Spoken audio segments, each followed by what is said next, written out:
This episode is brought to you by our Patreon supporters. Today's patron of the day is William. Patrons get the show always ad-free and access to the extended episode with bonus content.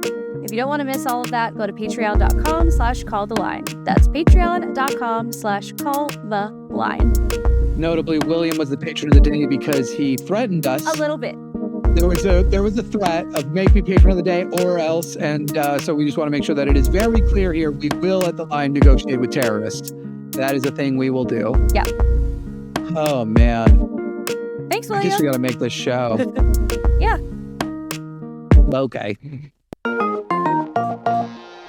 Welcome, everybody. I need to figure out the exact moment I want to start saying welcome because I'm realizing it's out of line. On my old show that's coming back, Jimmy Snow has a podcast in a different form. There's a song, an opening song that has the word welcome in it. So when the instrumental plays, I just say welcome at the same time. Oh my God, nobody cares. What am I doing? I don't know.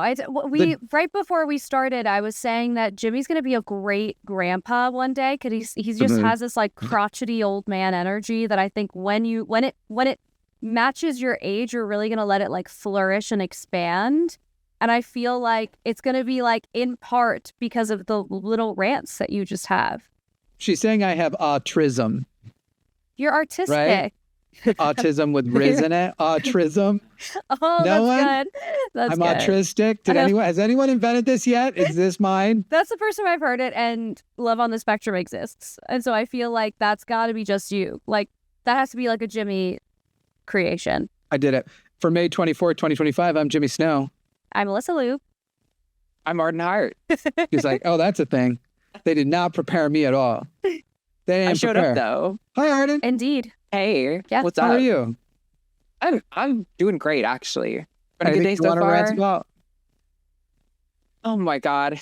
I mean, no, listen, I'm in the stage of like trying to black out 98% of the news and only take in the things that are immediately relevant to my expertise in activism, because it's at that stage where it's like, how can you be an effective communicator and activist when you're taking on all of the information and it's so overwhelming and so toxic all at the same time? So I didn't really mean about the news. I meant like how beforehand I started going on a rant about how pest control services are ridiculous because they're meant to target mostly spiders, which you want to keep. But, you know, the news, we're going to get to the news because that's the nature of the podcast. Though sometimes, since you've been here, this has changed. Sometimes we don't.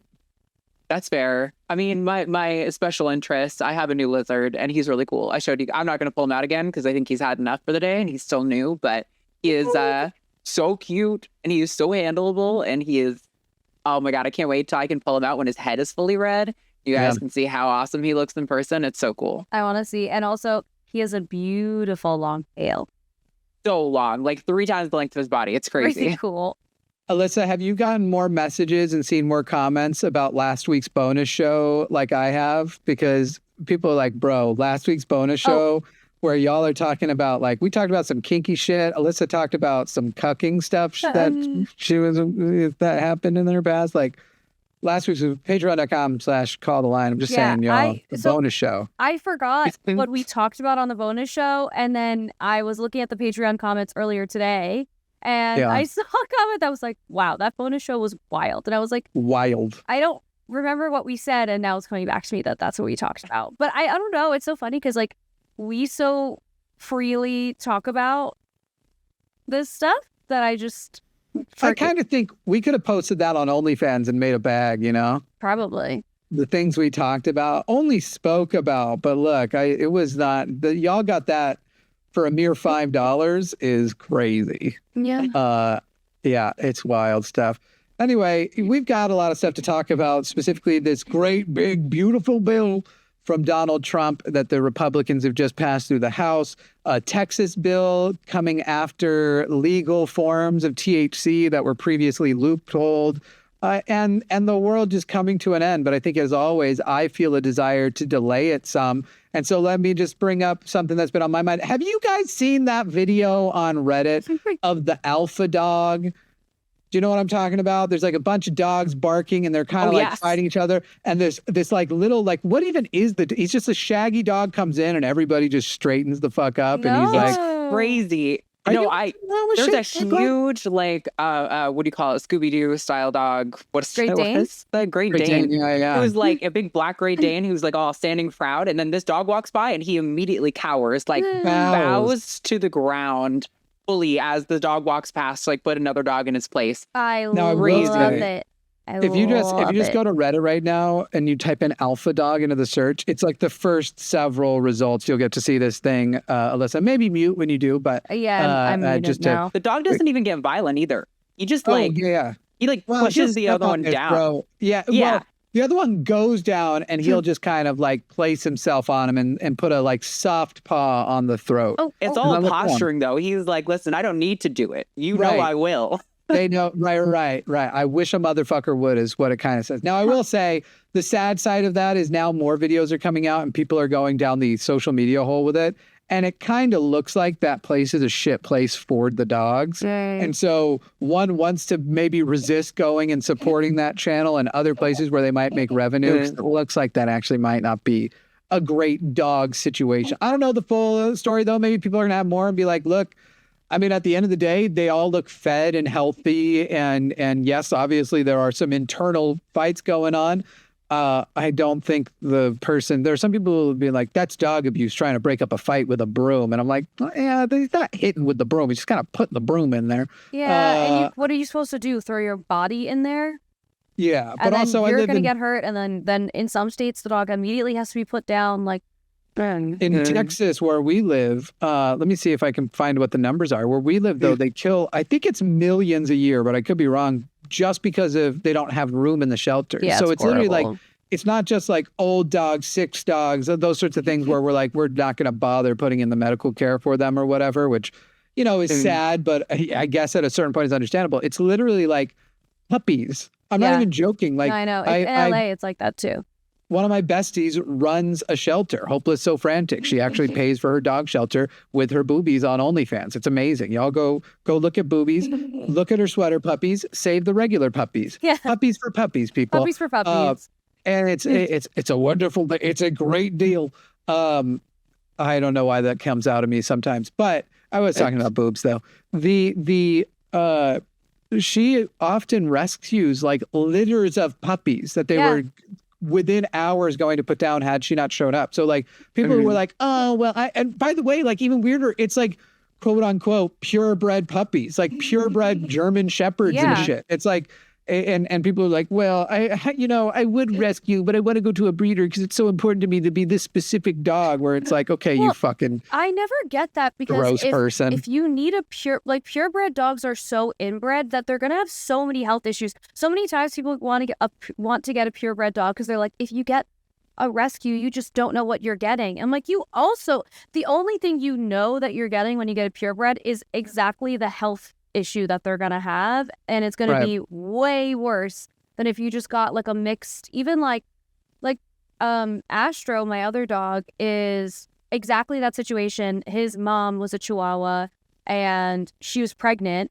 and would have been put down had she not been home, and so I took her, and all of the dogs were puppies. They're all rescues, and they're all like, knock on wood, there's no like health issues. Like all of them are like perfectly healthy and fine. Even the ones though that are purebred and not incestuous, people still go for the incestuous versions of them because of the show quality. Like German Shepherds, there are plenty of super healthy, great German Shepherds, but they want the one that specifically has that sloped back leg. Yeah, the like perfect angle slope thing going on. Yeah, which causes basically it's like 90+% of them to have hip dysplasia. So they're like, yeah, but if it's so much cuter when it's younger, which is the weirdest thing. So I'm like, how is that even cuter? Like, what is it? What makes that curve cute? Why are you trying to golden ratio their fucking legs, you fucking weird pervert? But they're like, well, I need that. Not the like non-incestuous German Shepherds, of which there are plenty, or Huskies. You could get a purebred Husky like so easy.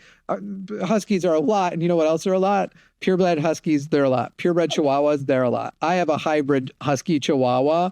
This guy doesn't know what he is. He's literally, I DNA tested him, and he's like, he has all of the energy issues, all of the anxiety issues, and then like he'll drink too much water and doesn't realize it, and then he'll be peeing but not real when he's over drinks. When he doesn't over drink, he knows to pee. Like he knows when to pee, he can hold it in, all that kind of stuff. But otherwise, if he over drinks, he'll just sometimes be peeing and seemingly not know it. He'll just be, yeah. So you have to very much control his water intake. Otherwise, it just kind of comes out of him. It's funny. Oh, Dexter. Which I'm getting a cat literally next week. My partner's moving to town and they'll be here a lot. So I'm setting up the house to have this cat here most of the time too. And we're going to have to put the cat's free feeding water fountain up high. Oh, no. So that Dexter can't get at it. Yeah. Watch Dexter try to fucking climb some.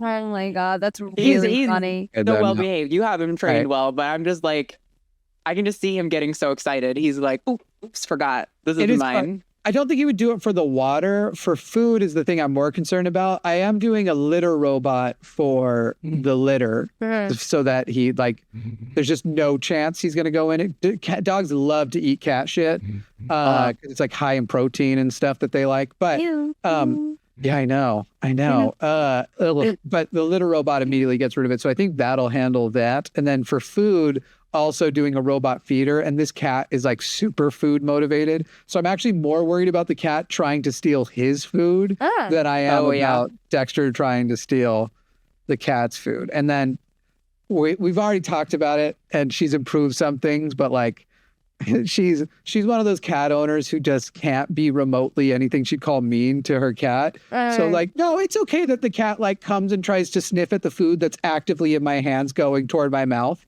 to see if he maybe wants the food.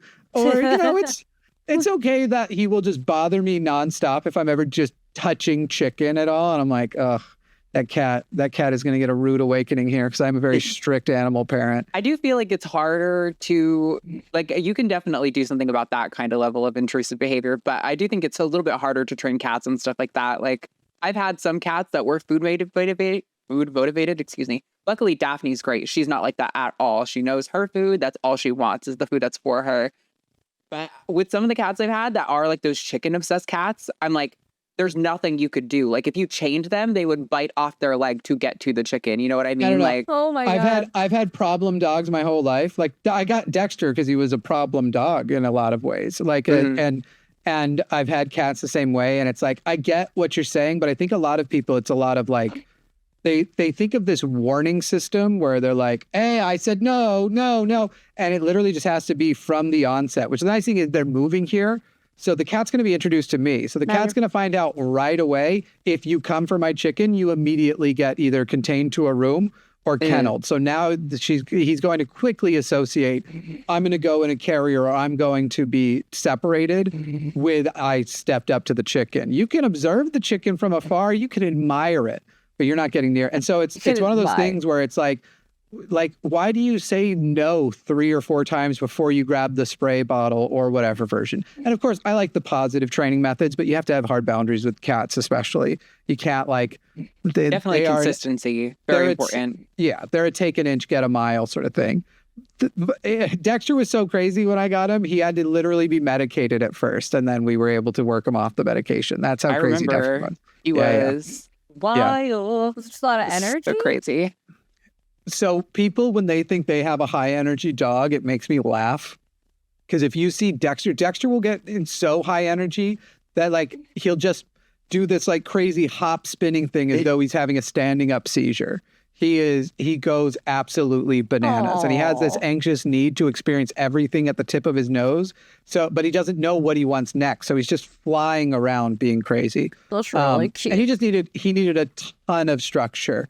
But he was the kind of dog where you could like take him and run him for miles. You could take him out, put him in a big field, and he'd just run the circle of the field over and over again. And you could do that for a couple hours. You'd bring him home and he'd be like, so what are we doing now? What's next? It was insane. That's my nightmare. I can't do that. Back then too, Jimmy got this out of him really fast, which is great. But he also like had this thing where he wasn't ever biting for like, it was hardly even play. And it was definitely not maliciousness, but it was like, this is how I want to feel this thing. I want to get like a sensation of this thing.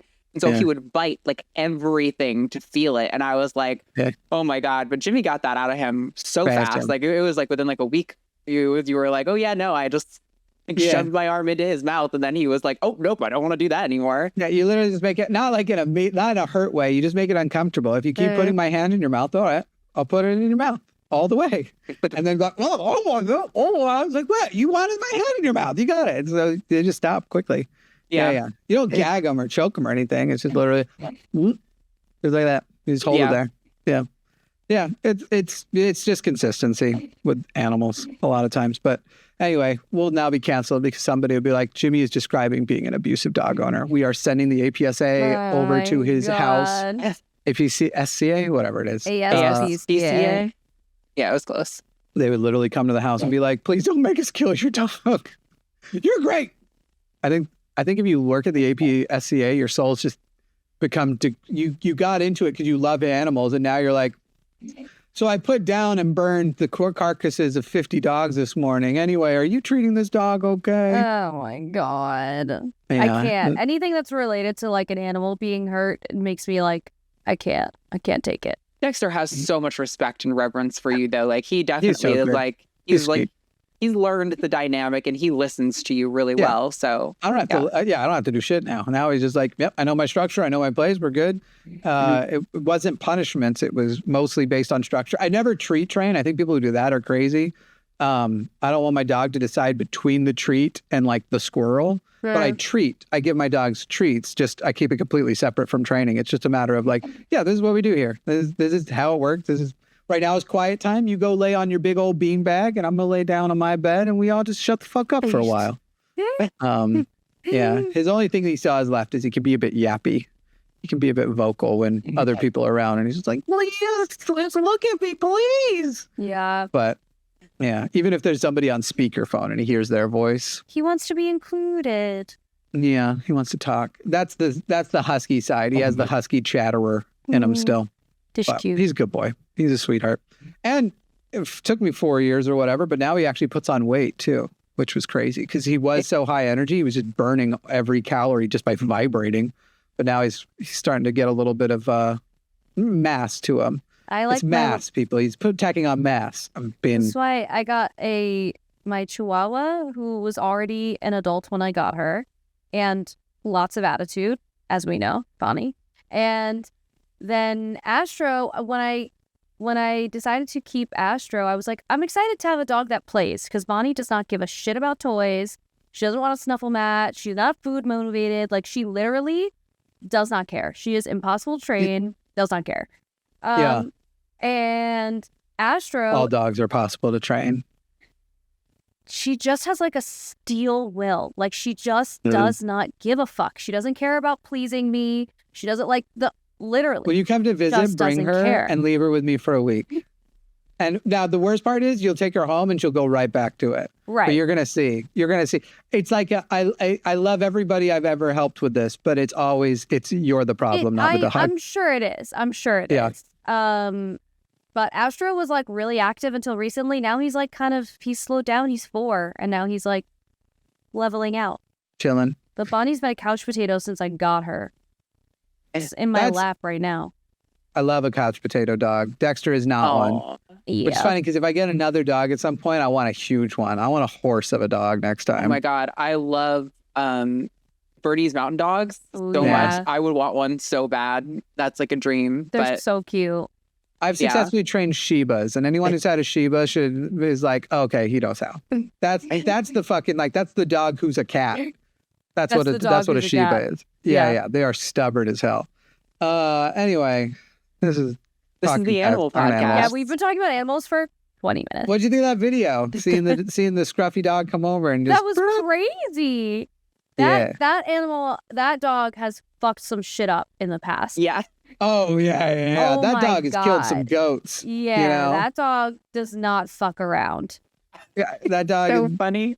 It makes you wonder how it happened, and my it is possible it hasn't like killed anything, and maybe a lot of those other dogs have just been with it since they were really young, and that it established early on because it was around essentially puppies. Because that's kind of the thing with a lot of bigger mammals. If you train them young, they will just, it's programming. It's like they don't think the way we do. They aren't as diverse and for as much as people like to anthropomorphize. I can't say the word right. Anthropomorphize? Is that the right word? It. Yep. There you go. They don't do it. Like, if you've ever seen, have you ever seen on Reddit the video of that woman pretending to put a harness over her horse and then walk with it, and the horse starts walking as though the harness is there? Yeah.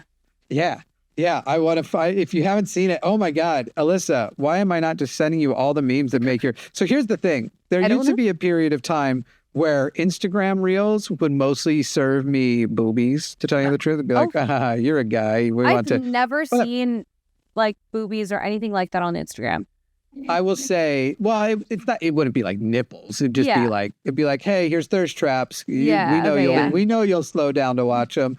But now I've been in like a really gratifying relationship where I don't need to even supplement it so much, and my algorithm has slowly turned to like all two things: animals and children cussing. I don't know why it's so funny to me, but when like a 2-year-old goes, "What the fuck?" I just die laughing. It's great. The younger the child who just says something like "fuck," there's this British kid that goes, "There's a fucking goat," and their mother is like, "No, it's just a goat." He goes, "No, it's a fucking goat," and he's like 3 or 4.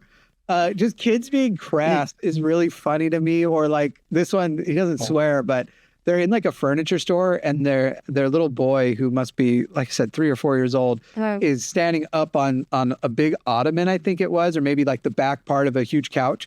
And he's just standing up there, and he's doing this funny little squat. And his dad comes over and he goes, "What are you doing?" And he goes, "Pooping. I'm going to feel so much better. I'm going to feel so much better." I love it. It's so good. Oh my God, that's insane. I'm going to see if I type in "woman invisible horse harness," will that get it to us on? My algorithm is the most like cursed animal content. Whatever is like disturbingly weird about animals, that's the stuff that I get, because to me it's so funny, but like it's so fucking weird. Like, there's one of like a zoo where a bunch of kids are standing in front of a door, and like this dolphin swims up, and then its penis comes out, and it starts like fucking like this bottle or shell or something that was like beneath it, just in front of everyone. And I'm like, why? It's so fucking insane. And it only makes me laugh because I'm like, it's so crazy. Like, all my experiences at zoos have just been like cartoonishly like, oh, look at the cute animal. And I'm like, I can't even imagine being a little kid seeing that happen. Like, what would you think? All right, we want to hear your comments, people. Leave us a comment. This is the kind I'll actually genuinely read. What are the type of reels or content that is served to you that isn't the same rage bait bullshit that we're always falling for? What is the one that like you always slow down for? The funny thing with this, Alyssa, is I think the one I sent you is the original, but I know a bunch of people have since then also tried to do it also. Yeah, That's and crazy. They've shown like it works with all of them. Though I feel like, doesn't this horse figure it out at the end and is like, wait, what the fuck am I doing? Why am I going along with this? Is that what ends up happening? Yeah, it kind of just looks away and realizes. But yeah, it's if you type in horse imaginary leash, people, you'll find it. It's crazy. Oh, and what do you always slide down for? Well, when we're going to do this and then a break, and then we'll come back and talk about that fucking news we have to talk about. It'll be fucking, and then the bonus politics, show. Point of the channel, whatever. I got a little game for the bonus show that I think is going to be fun. We're going to be seeing if we can guess each other's favorite TV shows in different categories based on a certain type of clue. That'll probably annoy them that I'm going to ask them, because one of them has ADHD and the other is super ADHD coded. I don't remember if Alyssa, I don't remember if you've been diagnosed or if I just keep diagnosing you with it. No, I have. Okay. All right, then everybody, they both have it. I'm the one who doesn't. And then I'm going to be like, hey guys, I need you to think of right now this specific thing about that show, which to a person with ADHD, often just because you're requesting, their brain will like block access to it. Wow. It's like a wall where you're like, I feel so seen. Wait, I didn't know that was like every day of my life, I find something else that's an ADHD thing that for the longest time I thought I was just stupid. Wow, I didn't know Have that. you ever seen like when Billy on the street goes around and there's a woman he comes across to and he goes, "Ma'am, for $1, name one woman," and she's just like, fuck, fucking, shit, fuck, and she just can't name a woman under high pressure. For some reason, the brain will just wall it off. She couldn't name one woman. She couldn't name her mother because that concept was even gone. Like, okay, my mother's a woman. Like, yeah, that sort of like it builds a wall. We're gonna build a beautiful ADHD wall. Right, but it's going to be ADWHD. The W stands for wall. What kind of content do you always slow down for, Alyssa, that isn't bullshit news, rage bait shit? I don't know. Recently, it's been a lot of like recipe stuff, like, and I don't make any of them, but I just like want to watch someone do something tasty and cool, and then I save them all, and then I never look at them ever again. So it's been, good habit, yeah. Yeah, it's been a lot of recipes. I'm like, there is some alternate universe version of me that has made, a sushi roll wrapped in rice paper and fried it. Like there is a version of me that exists that's done that. This one has, and this one has saved that reel. Like for me, for some reason, I expect for you to watch just normal. I know. Alyssa, I would expect. I expect you to be into something like competitive, like literal competitive twerking, like some sort of contest where people are like, it's like freestyle rapping with butts. I kind of expect that from you. That's hilarious. Yeah. No, my algorithms are pretty normal, and it's partially because I do social media for my job, so I keep them normal because I like to see the trends that everyone is doing. So like that's okay, but would you recognize if it wasn't normal? Because we were just talking about before the show how there are certain movies you watch where you're like, I waited for the part that caused all the controversy, and then the movie ended, and did I have a stroke? Right. Where did it go? Well, but the thing is, so like my version of that is like sex educators and sex therapists and whatever making content about sex. So like I'll just open my phone and it'll just be like a picture of like a giant dildo or whatever. Yeah, I was gonna say, you're like, it's normal, and then we just open the first one as a woman trying to break a condom on her whole arm. Just truly.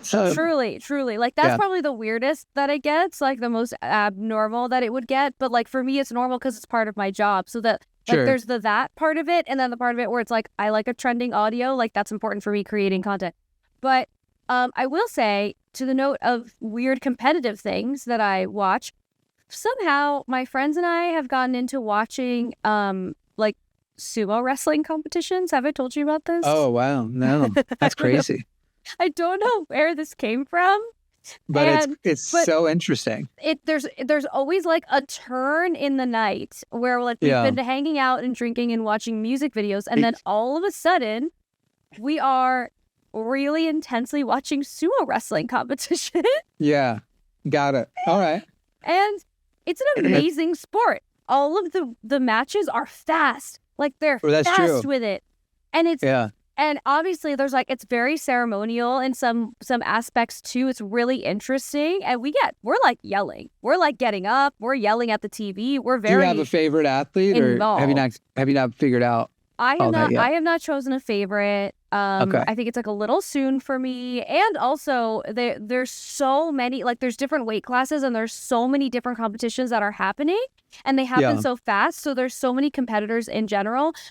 I don't know that I could choose, but I have favorites. Literally. Like if we're watching like an hour long, and like we will. You'll pick. Yeah. Like you'll bracket it. Yeah. We'll bracket a little bit, but I got you.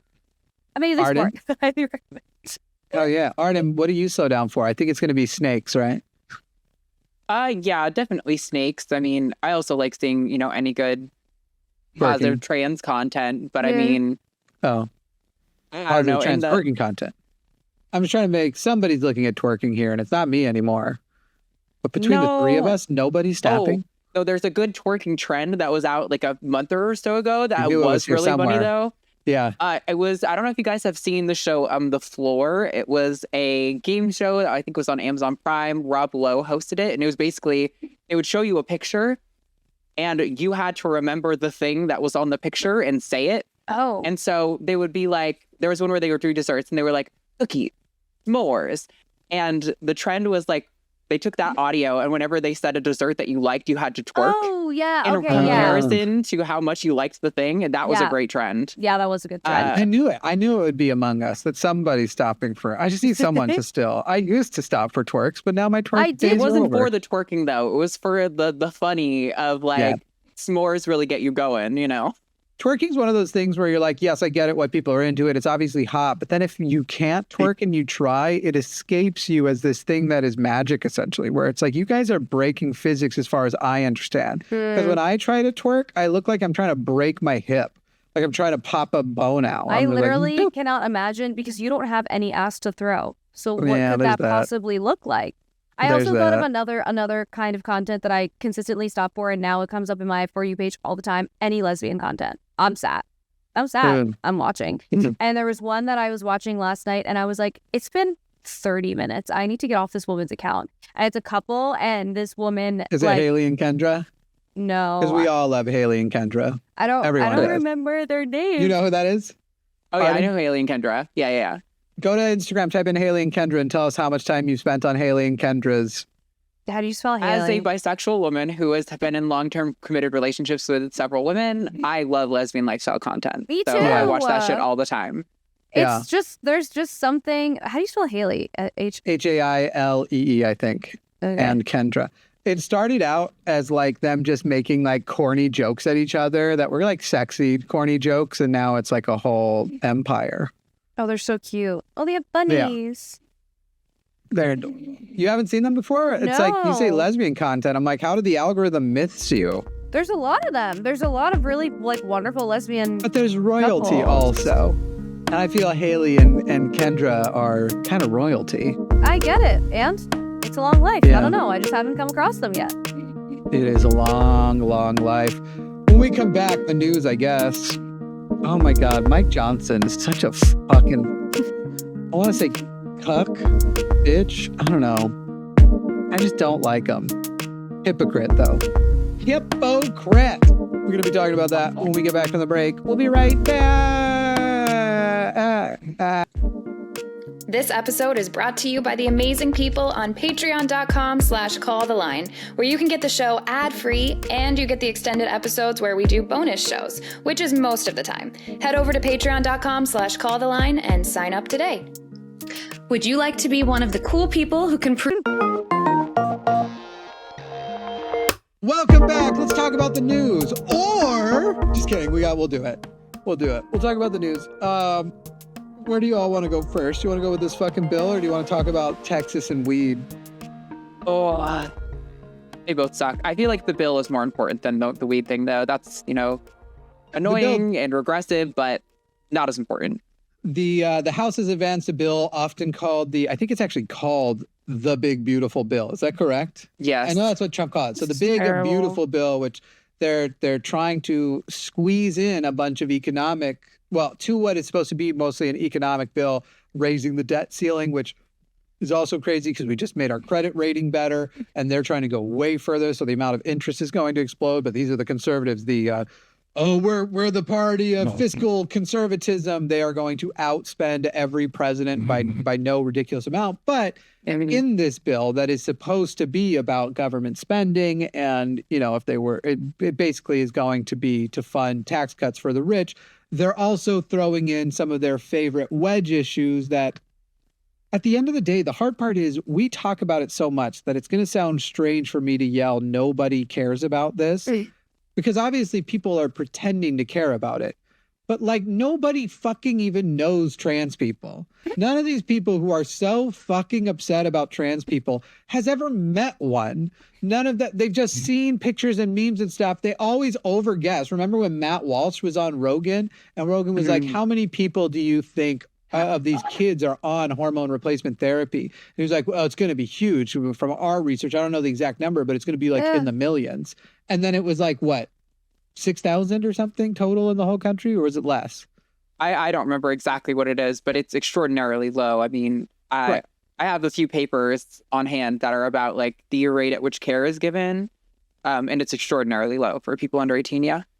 And I could probably find it pretty quick, but yeah, he basically was like, oh, basically is on our guest. And it's the thing that they are obsessed with.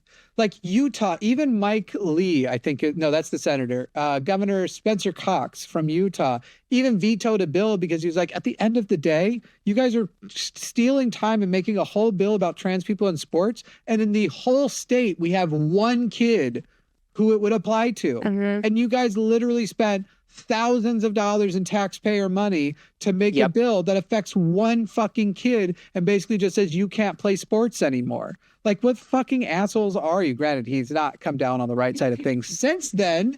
But, even he was able to see like how fucking bogus it is. Yeah. Anyway, do you want to introduce some of the key things that are in this about? Happy to let Arden actually talk about it, or I can cisplain with everybody. Like the biggest thing as it pertains to trans people, right, is that they are making it so Medicaid funds for trans people of all age. It was originally meant for trans minors, but they struck that, so now it applies to all trans people, including adults. Medicaid is now no longer, I think technically it's that it's no longer required to cover gender-affirming care, but of course, knowing insurance companies and the state funded one, it means it's just not going to cover that at all. So yeah, that means that, I think there's something like 150,000 trans people who are on Medicaid. These are Medicaid's like the poor person state insurance.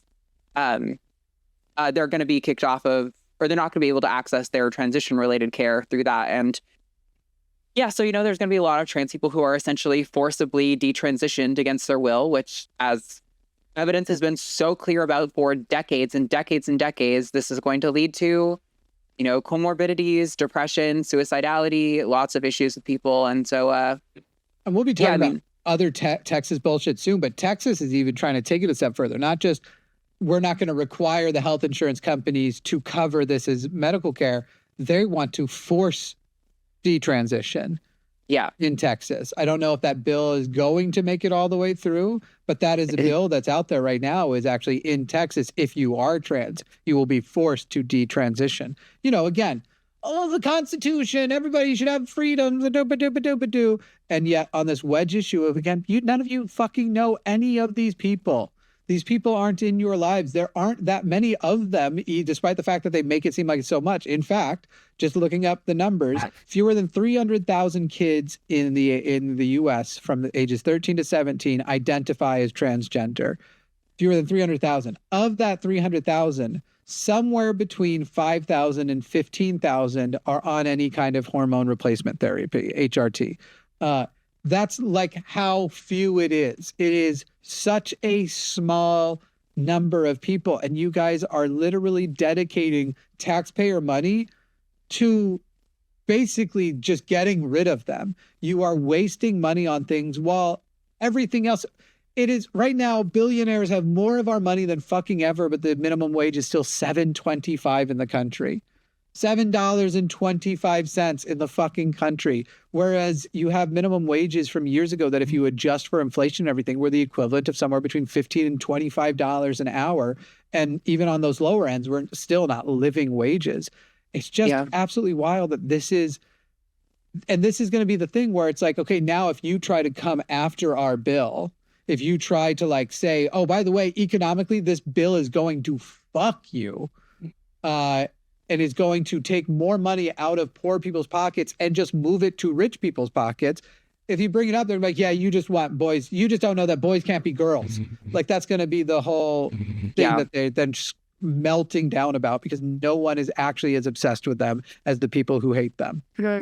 I think there's also just two little things that I want to hear what Alyssa has to say on all this. But it also is worth noting that this is going to make private healthcare harder to access in some degree, because if you have a bunch of these facilities who are largely addressing low income, patients and populations, and they're not getting to provide that treatment anymore, that might limit the access to people who are paying out of pocket or something like that, right? They might not be able to keep those facilities open if they're losing a lot of their clientele.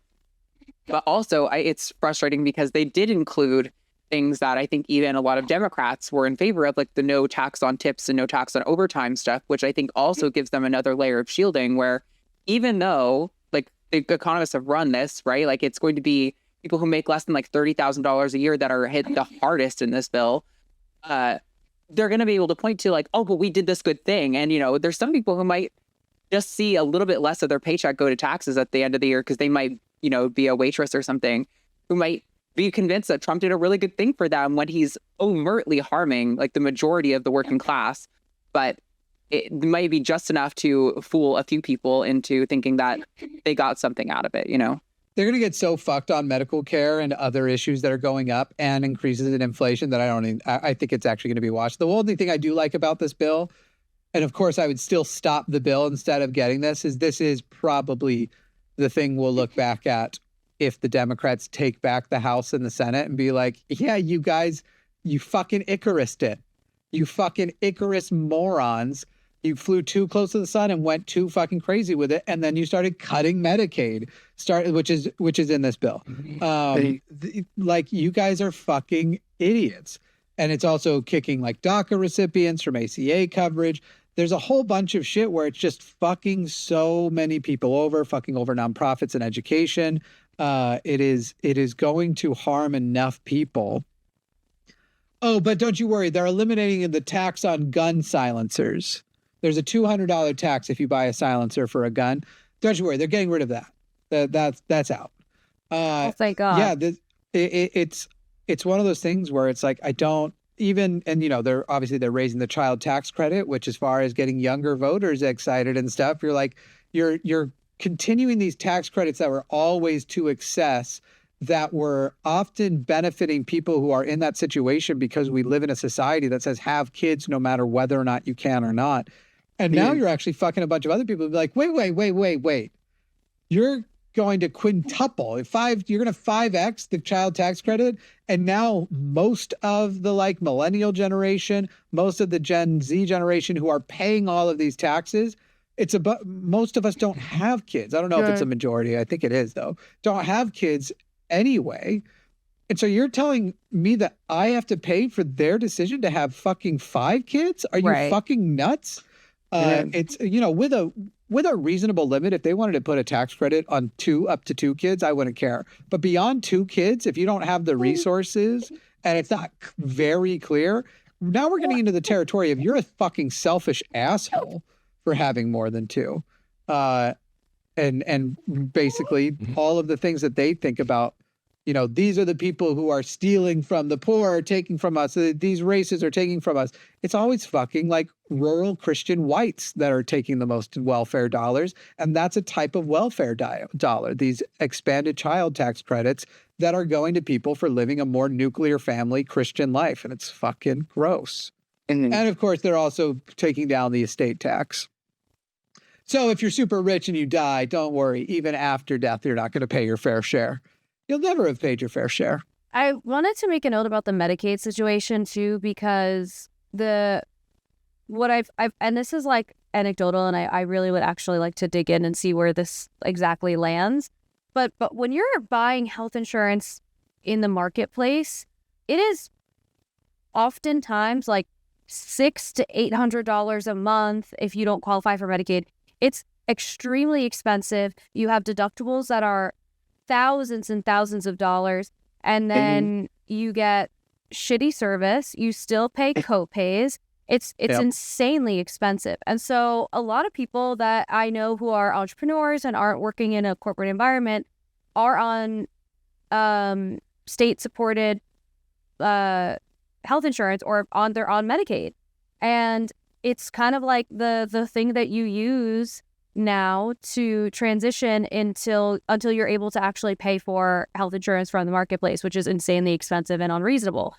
And so when we're thinking about the people who are going to be affected by this, it's not just like people who are like holding it together by the skin of their teeth and whatever. You're also affecting all of these people who are trying to start their own businesses because the minimum wage is insanely low. Every time I have like a little crash out and I'm like, I need to apply for a full-time job, I look at what a full-time job is requesting of the person that they're looking to hire and how much they're willing to pay. And I'm like, oh, you guys are all fucking insane. Like, you're insane. You're going to pay someone $80,000 to do 6 people's jobs.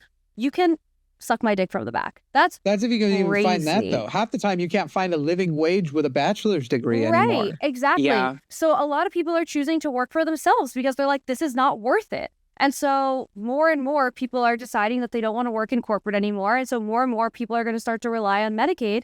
And this is going to be a problem for way more than like the, what people envision being the typical Medicaid recipient. Like they're trying to create a peasant class. Like that's exactly. what it is. It's just an indirect peasant class.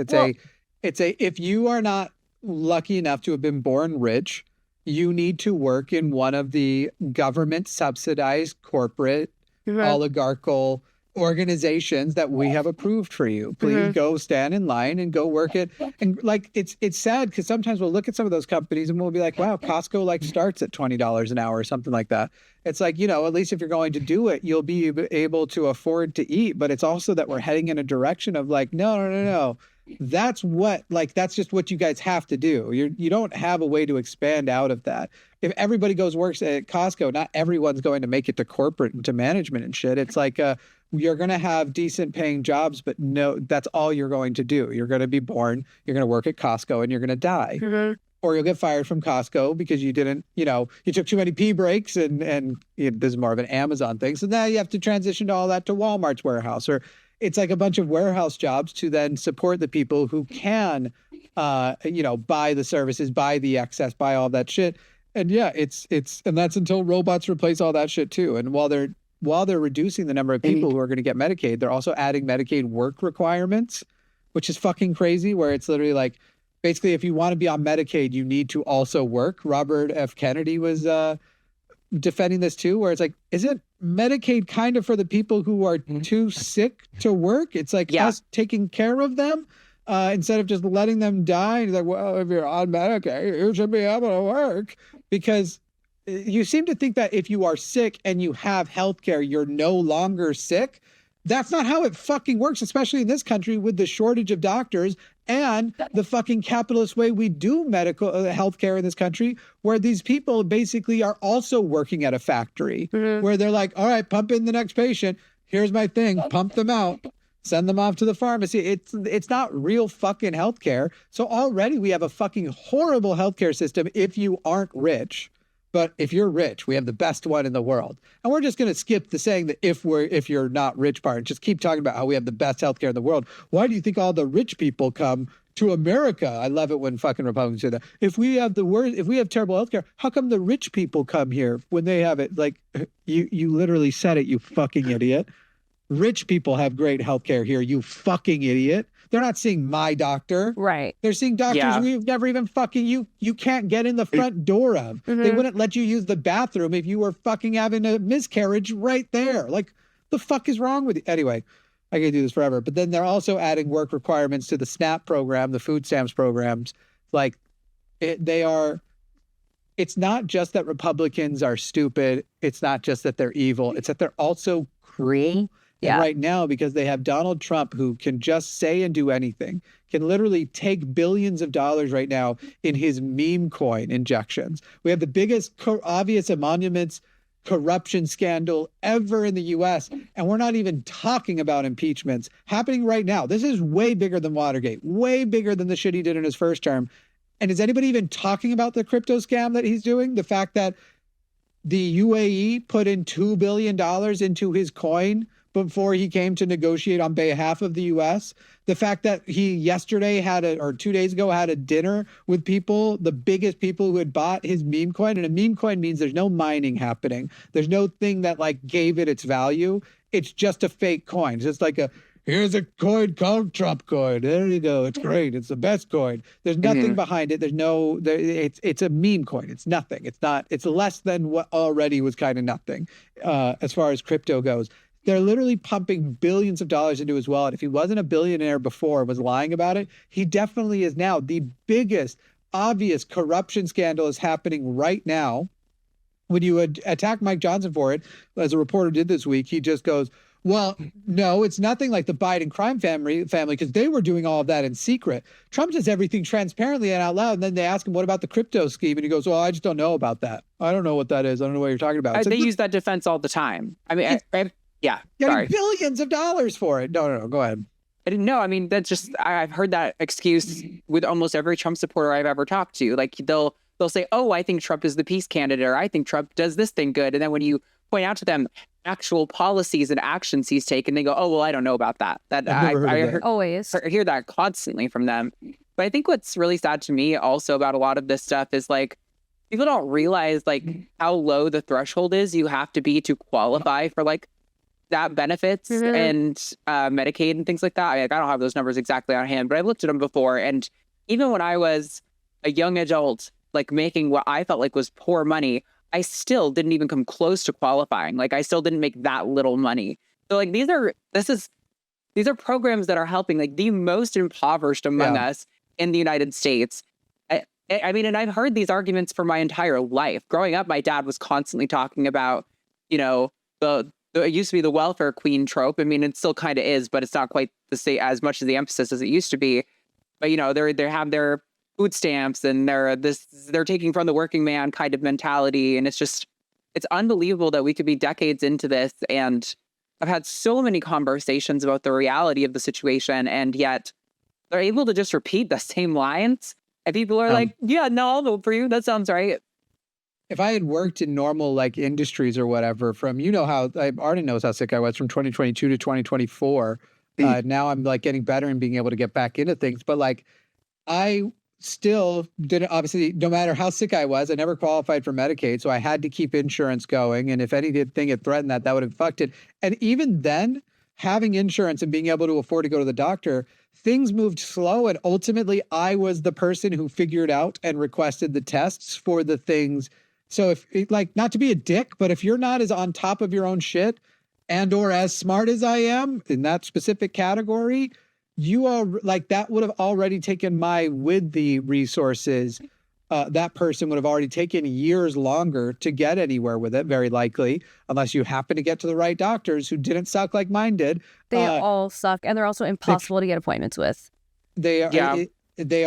They are trying to move as many people through as possible in a day. So it's kind of like if you are in the 90% of the reason why someone comes in with a tummy ache, you're probably good. Your healthcare is probably, you might even give them 5 fucking stars. Problem is if you have a weird reason you have a tummy ache, they're not even that interested. They're like, all right, well, here's a guy I know who's putting his kid through college by doing colonoscopies. So get 3 or 4 of those over the course of 2 years because they're going to keep going like, man, we still don't really get it. Let's go again. Let's try again. It is insane like how incompetent they are at the specialty stuff when they're supposed to be diagnosing things so often. But so if you don't have that and the resources, you're talking about a thing that for me would have at minimum taken years longer if you at least had the resources for the insurance and to pay the stuff.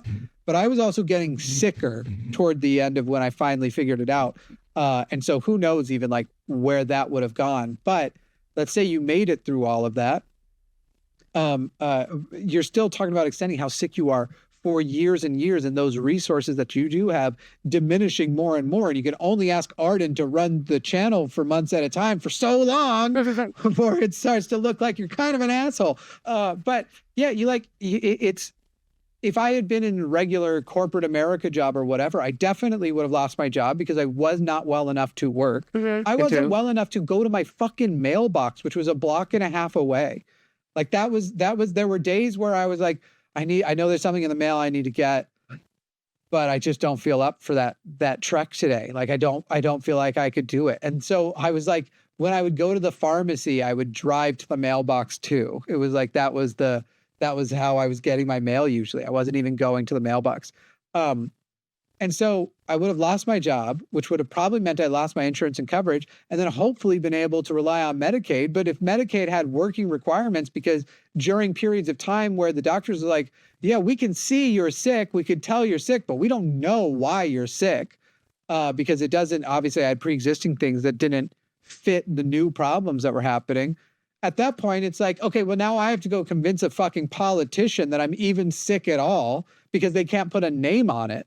And so, yeah, it's just wild shit. Like it's already hard if you aren't rich, but you have the resources to have insurance and see the doctor, and you want to fuck up people who are poor's situation even more. It's crazy. That was pores with an asterisk, not calling the group of people pores.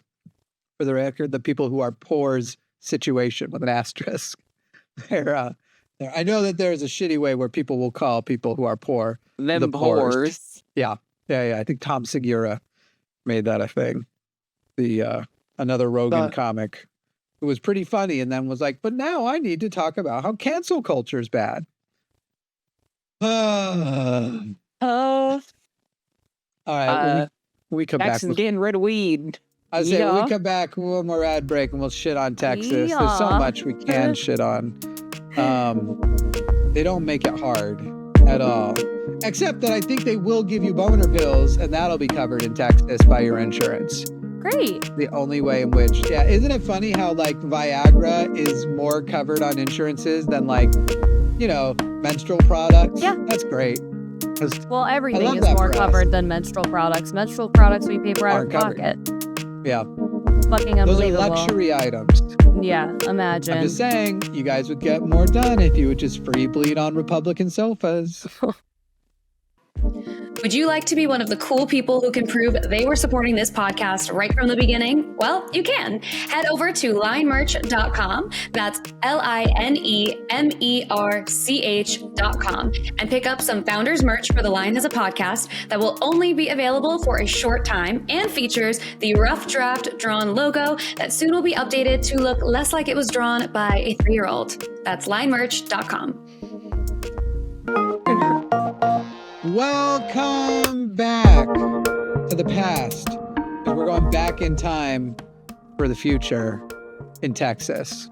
Because these laws are taking us back in time in Texas. The shit going on in Texas right now is legitimately fucking bananas. And it's a huge range of the stuff where you're like, okay, Republicans gonna Republican. Of course they're going after an abortion pill ban, which people aren't aware. There is already, it's been advanced but not yet passed. SB 2880 is a ban on the abortion pill, allowing lawsuits of up to $100,000 against anyone distributing or providing abortion-inducing drugs, expands wrongful death lawsuits, and so the attorney general would be able to sue on behalf of an unborn child. I don't know if that's not okay. I'm like, that's fucking whack. Is no one hearing how fucking crazy that was? I just feel not surprised. The attorney general gets to sue on behalf of an unborn child. Anyway, Well, we also had a 5-year-old who was representing himself in court. So what are you gonna do? Right. They don't get representation because they're already born. Fuck them. Passed out of committee and headed to the House floor, but it's not yet a law. And it will make potentially judges personally liable if they rule. So basically it shields the law from pre-enforcement legal challenges and make judges personally liable for $100,000 if they rule it unconstitutional. Yeah. There's no way that holds up. Like some of this stuff, I realize that what they're trying to do, they've talked about the flood the zone technique. They're trying to dump as much stuff as possible and hope that, well, obviously like 60% of it will get filtered out. Right. Like some of it will stick and hopefully some of the extreme stuff. That's just so ridiculous. Like I can't even, it's hard to believe that actually was heard on a floor and was passed. And we'll get to some of the more, shall we call them redacted bills, except for that in a legal context, that doesn't just sound like me coming up with a word to replace the R word, which is what it was meant to be.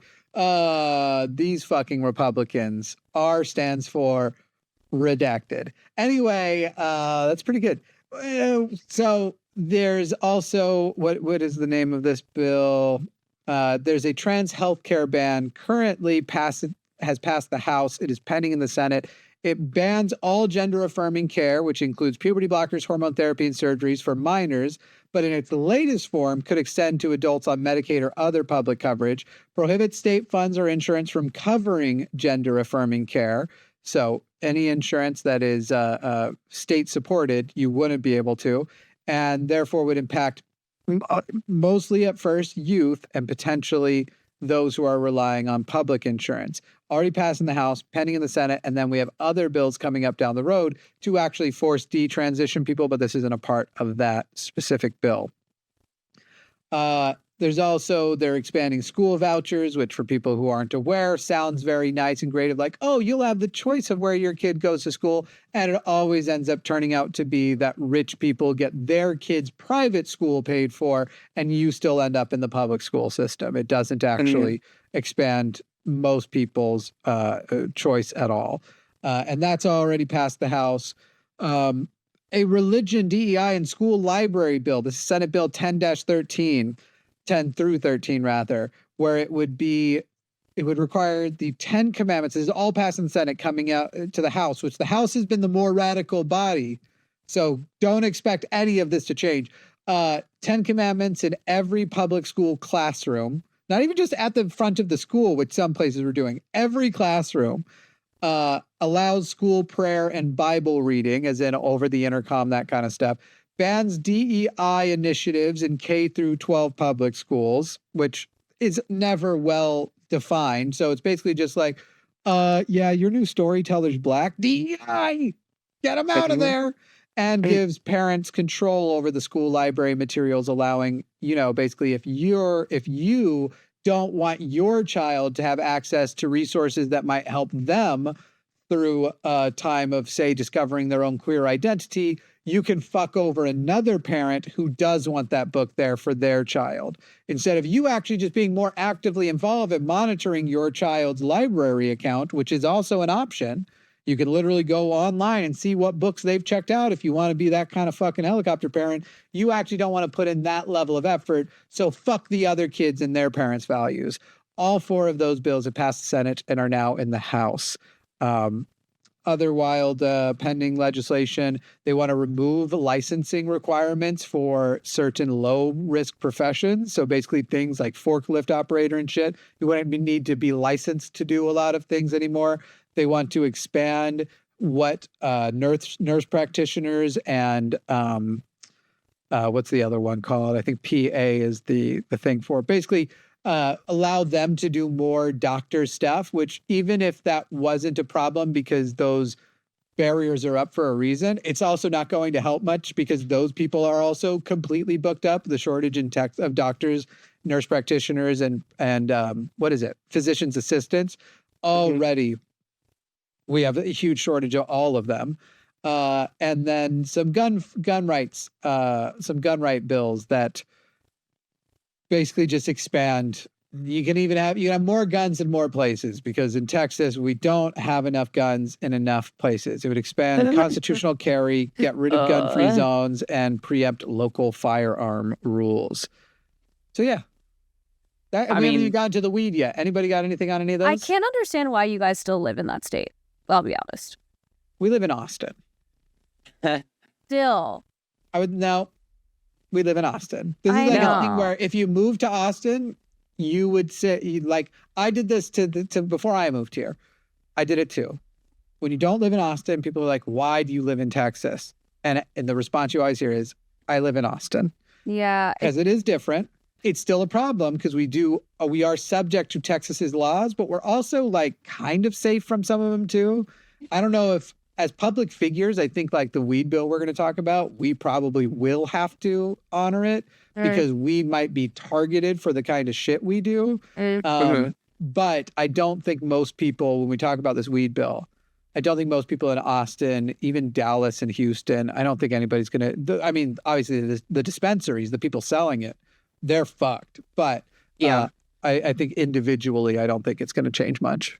No, it'll just go back to black market, and our mayor, I'm sure, will continue his directive to make sure that police aren't arresting people over possession or use or anything like that. So I'm sure that won't change in Austin. But yeah, it's really hard to believe. And, that's on the THC thing, but like kind of some of the other stuff you're talking about, like especially with the easier, guns permitted in more places, that makes me particularly terrified as we are getting into a time where we're needing more and more protesting and like large scale action. Like, you hear conservatives talk about all the time, fantasizing like full on wet dreams about mowing down a crowd of protesters. And it really is hard not to feel like that is sort of like a way of being like, oh, we're going to make guns easier for you guys, just in case you have any pesky people, you know, advocating for their own rights in public spaces.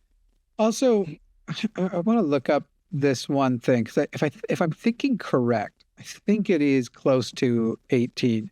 What is the average age of a school shooter is what I'm looking up. Yep, 70% of school shooters are under 18. The median age is 16. Wow. Let's see. In the U.S., reported among school attackers range from 12 to 18 with the average of 15 in their sample. So the closer you are to this, let's just say 16 years old, the worse your brain is at processing the concept of just taking away a lot of people's life and reacting. I mean, I can remember how emotionally I could react to shit when I was a kid too. Like it is a level of just erratic nonsense, essentially. And the type of anger you will have over small things. And so you're still, isn't it, I'm trying to remember what the study was, but that like a kid in high school does not have a psychological profile meaningfully different than a sociopath. Oh, like, I've never heard that. That's part of your development, is that you are basically a sociopath until your brain development goes on. Wow. It's something like that, you know, take my shit with a grain of salt. I'll look it up while somebody else talks for a second. But one of the things that this bill is going to do is lower handgun carrying age from 21 to 18. Why? So again, as we're talking about these radicalized assholes who are more likely to commit a mass murder like that of a group of people they don't like, giving them handguns, something that's easier for them to, don't get me wrong, obviously we also talk about assault rifles. If they can get the assault rifle to the right place, they're going to do mass damage. But now you're also talking about guns you could more easily conceal that can still, especially in a small crowd, you can still do a lot of damage, and handguns can absolutely, you can kill, you know, I wouldn't say if you're trying to kill a lot of people, you're going to get 1 kill per bullet. It's going to be less than an assault rifle will get you, but you're going to get a lot of kills. It's crazy. Also, it would prohibit local gun buyback programs. So that's cool. Basically, these are ways people voluntarily get rid of guns and are encouraged to get rid of guns, which is honestly weird because it's also mostly used for people who just have too many guns. And they're like, you know, I don't need this one and I need some cash. Yeah. Here's a buyback program. I don't really understand the need for... It's always people who are also obsessed with the police force and think that they are worth every cent that is spent on them that also want to have guns in their homes. I'm like, so do you trust your police or do you not? I'm confused. I don't understand lowering the age for a handgun to 18. What 18-year-old needs a fucking gun? I'm so confused. There's actually other... Oh, go ahead. No, keep going. No, I was just going to say, it's one thing, like, I grew up in, like, a hunting community, right? Like, when I was growing up, like, all the young people went hunting and a lot of the adults hunted, but, like, everyone was very responsible with their gun ownership. Nobody was carrying around, like, handguns in the public space or anything like that. So it's like, I could understand if they're trying to advocate for, like, in rural areas that have that as an option. I don't know. There's like part of me that can understand like a way that like gun rights could be like defended, but it's just definitely the way they're doing it feels like gun fetishism. Like it's a fan of like absolutely like bloody violence, right? Yeah. So, and this is also, it also feels like this is a similar group of people who would try to say that like certain video games are like children shouldn't be playing them because they're violent and they're going to promote violence, and then you're going to actually allow them to put a gun in their hand. Yeah. What are we fucking talking about? Yeah. So added to it is getting rid of gun-free zones, prevent bans on licensed carry on public property, including events like state fairs, you know, places with alcohol. So that's dope. And then prohibiting red flag laws. So red flag laws are literally like one of the few tools we actually have. So I don't know how many people are aware, but most gun deaths are suicides. And red flag laws are one of the few things that actually can kind of cut into it. And this is banning even having them in the first place. So, you know, taking away one of our few suicide prevention tools, and also one of the few mass shooting tools. Because if there's a kid who it's like, hey, that kid looks like you can use a red flag law to get guns away from the kid. Not now. Ain't doing it now. One of their big arguments whenever one of these things happen is like, oh, this person was mentally ill. We need a way to help our kids and make sure that guns aren't getting in the hands of wrong people. And it's like, that is one of the tools that helps keep guns out of the hands of people who might misuse them. Like, that's so insane. It's their argument that the people who do this kind of stuff are mentally ill, and then to take away one of the restrictions that helps regulate that is insane. It just shows how dishonest they are at every level of their argument. And it's so hard. This is why it's so frustrating to debate with Republicans and conservatives, because it's like, I don't think you guys actually stand for any real values. Like, you are able to like completely flip-flop the script based on whatever's convenient in the moment. Yeah. So the stuff about all teenagers are sociopaths, which I prefer it that way, but it's your foundations of cognitive empathy don't begin to develop and expand until about age 13 for girls and age 15 for boys. The amount of impulsivity and like selfishness, sensation seeking, difficulties with long-term planning. These are similar between teenagers and sociopaths. Let's see. And that's all prefrontal cortex stuff, so that makes sense. Your prefrontal cortex is about like planning and delayed gratification and all that, yeah? Yep. Higher levels of aggression, lack of remorse, disregard for others that may not be typical.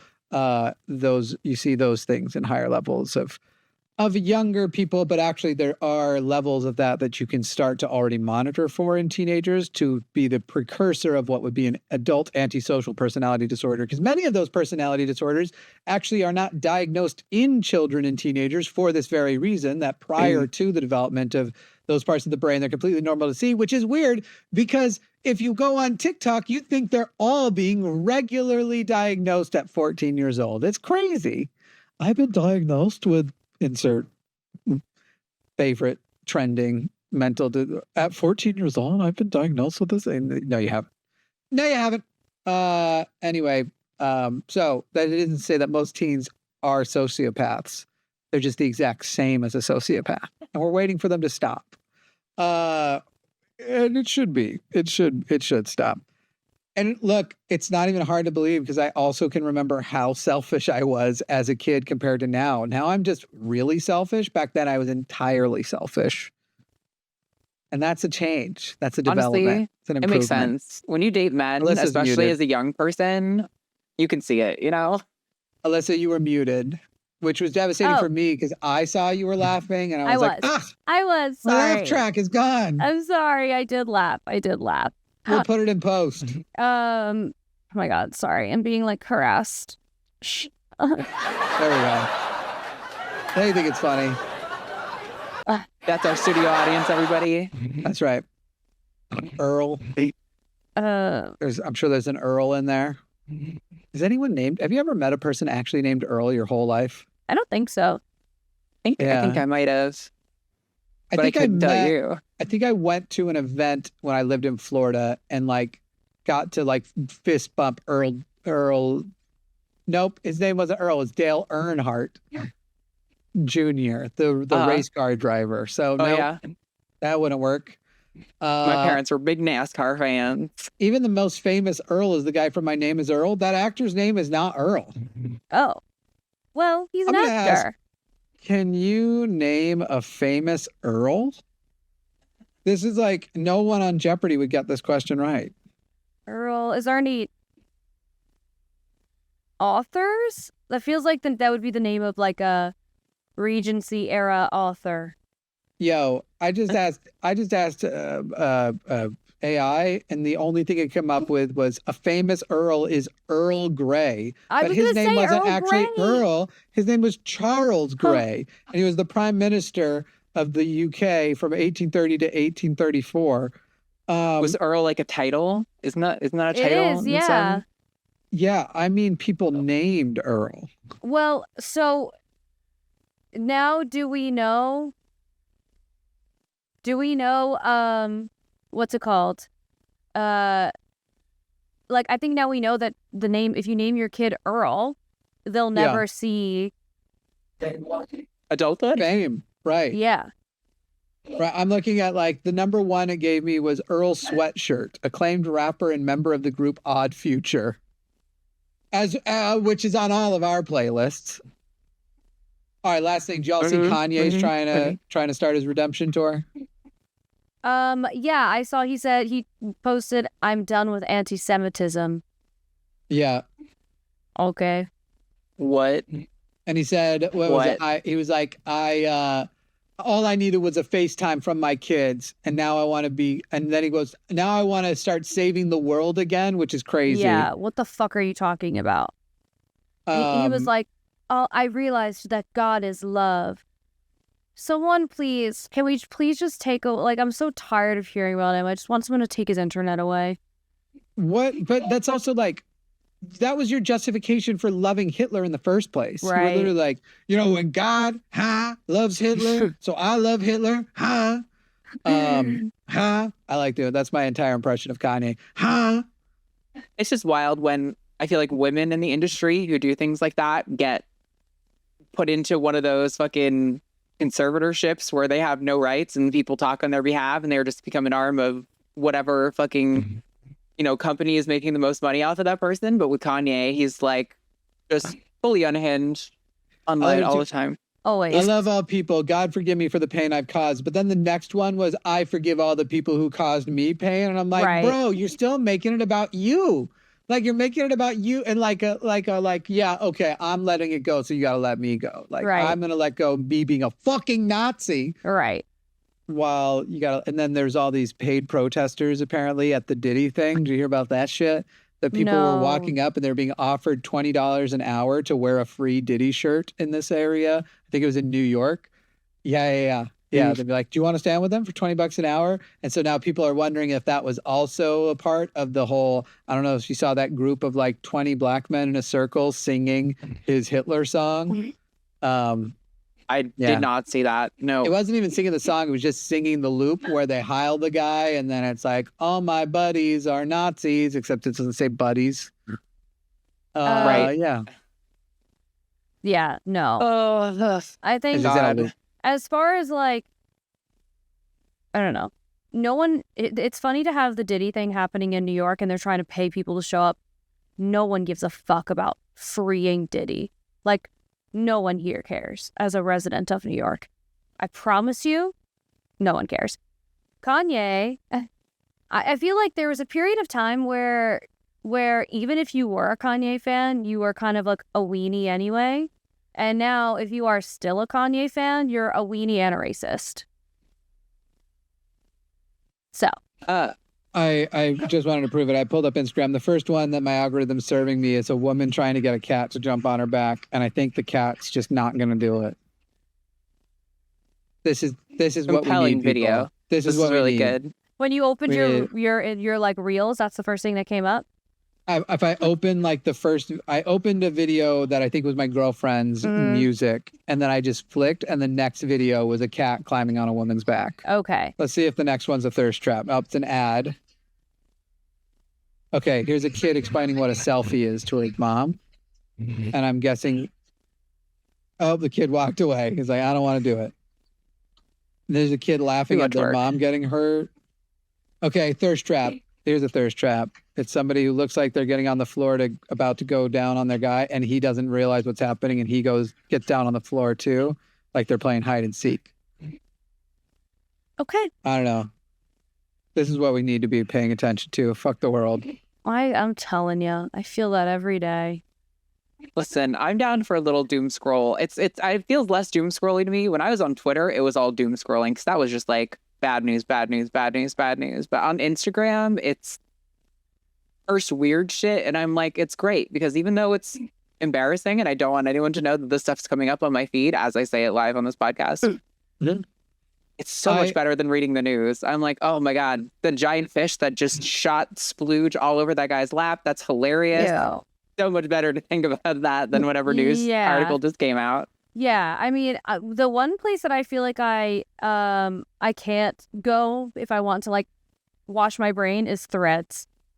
Oh my God. Everything on Threads is political for me. Everything is about like gender politics in a way that's like, a lot of the times it's like true and I agree with it, but it's like, I'm just like, I can't. Sometimes I just need to watch someone make brownies out of like kidney beans and call it a day. I don't want this all the time. Threads is all rage bait. It is all like, let me post something really objectionable that I know is going to get people mad and in my replies. And like, my girlfriend apparently is just getting way more Nazis suddenly. Like, I think there was just a flood of Nazis over the last couple of days. Like, all and out, like, swastikas in the profile pic. What? Shit's going wild over there. Here's a guy catching, like, a worm, I think, with Coca-Cola on the beach. Oh, no, it's not going to be. He's going to lift his hand out and flip off the camera. You think he's getting something, and it's stirring up the sand, but it's going to be his hand flipping off the camera, I bet.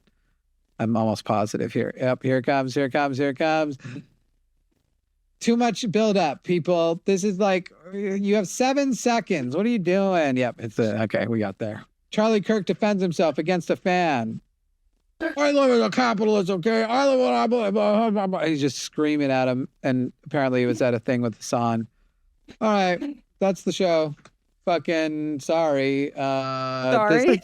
The Line of the Every podcast time. Is a production of The Line. I'm a production of some Mormons. That was unfortunate.